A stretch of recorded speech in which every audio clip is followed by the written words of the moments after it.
Les petits ninjas. Donc, bonsoir à toutes et à tous. Là, c'est un masque qui est un cadeau de Guillaume qui est au Japon.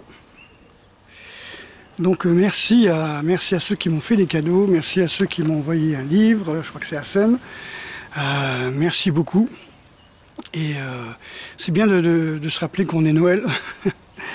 Et ben notre Premier ministre, Kassex, nous a fait aussi un très beau cadeau en nous condamnant à déjà à vivre à vitam aeternam avec un masque. Donc on ne va pas vivre longtemps, on ne va pas vivre vieux. Hein.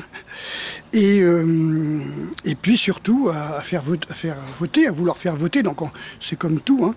Je vous l'avais dit, hein, qu'il y aurait l'autorisation de mise sur le marché, qu'il y aurait l'autorisation de l'Agence européenne des médicaments, je ne sais trop quoi là, pour ces putains de vaccins, alors que le président de Pfizer ne veut pas se faire vacciner. Ils disent non, moi j'ai que 54 ans, je suis pas une priorité, je laisse ma part aux autres, et bien moi aussi je laisse ma part aux autres.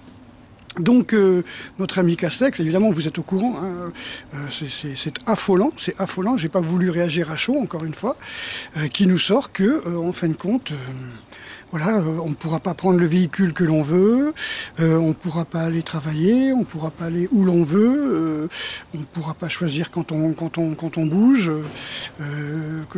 si on n'est pas vacciné, quoi. Donc ça c'est... Allez, je sais que beaucoup me reprochent de dire je vous l'avais dit, ça fait plus d'1 an que je le dis. De toute façon, c'est la porte ouverte vers le puçage. Quand on en aura marre de recevoir des vaccins, eh ben on va pleurer pour avoir un puçage. Hein. Donc ce sera encore pire. Donc je ne sais pas si vous avez vu, il y a une nouvelle souche évidemment en Angleterre, puisque le professeur Ao n'a eu de cesse de dire que ça change, comme tous les SRAS et Covid. Donc tous ces virus-là n'ont de cesse de changer. Donc il y aurait une nouvelle souche en Angleterre. Ils ont fermé leurs frontières. Et là, j'ai cru comprendre que là, le gouvernement va changer de politique et vouloir vacciner les enfants et les ados en premier. Alors, vous voyez, moi j'aime bien les films de science-fiction, mais j'aurais jamais pensé qu'un jour je tournerais dans un film de science-fiction et que ce serait réel. C'est-à-dire, vous avez... il faut une bonne dizaine d'années pour faire un vaccin. Le vaccin, depuis plus de 40 ans, on a des vaccins contre la grippe. On n'a jamais réussi à avoir une vraie efficacité. Je crois que c'est 1% l'efficacité, un truc comme ça. Et là, on vous sort un vaccin en 2-3 mois. On vous dit qu'il faut le donner aux vieux, qui ont 80, 90 ans, 85 ans. Alors qu'on sait que ce virus ne tue que les gens infectés et qui va leur supprimer en fin de compte à ces personnes-là 6 mois de leur vie, quoi. C'est-à-dire que s'ils n'étaient pas vaccinés, ils seraient morts quand même. S'ils n'avaient pas eu le Covid, pardon, ils seraient morts quand même. Mais là, ils veulent vacciner avec un vaccin qui a été prévu pour une souche X. Ils veulent vacciner les enfants et les ados pour une souche Y, en fin de compte. Pour les protéger d'une souche Y. Tout en disant, dans tous les médias, que, les laboratoires, ça ne les regarde pas s'il y a des effets secondaires, alors qu'on sait qu'il y a des gens qui sont peut-être décédés, hein, je ne sais pas, vous avez vu l'infirmière là qui se fait piquer en direct et qui tombe dans les pommes après, et il paraît qu'elle est morte. Voilà. Et puis donc, comment dire, alors, premièrement ça, hein, déjà, et puis le patron de Pfizer dit qu'il ne veut pas se faire vacciner. Et puis les agences gouvernementales de sécurité sanitaire vous affirment, les droits dans les yeux, que de toute façon il faudra quand même garder le masque, parce que ce vaccin ne vous protège pas de l'avoir, et pas plus que de le transmettre.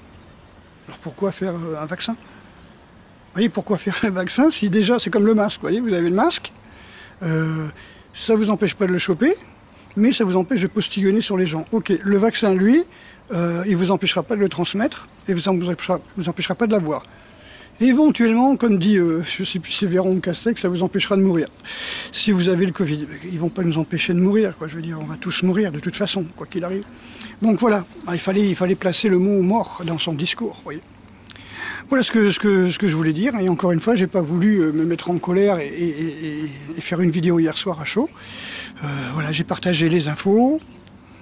J'ai partagé les textes de loi, exactement, où il explique qu'en fin de compte, on sera contrôlé, on devra rester chez nous si on est positif ou cas contact. C'est-à-dire si vous habitez dans un immeuble à 10 étages, vous avez 2 paliers par exemple, que 2 paliers déjà, donc ça fait 20 familles, 20 foyers de 5 personnes, donc ça fait 100 personnes. Si une d'entre elles aura le Covid, on va dire que c'est cas contact. Bon, bah écoutez, je vous souhaite de joyeuses fêtes. Et gros bisous à toutes et à tous.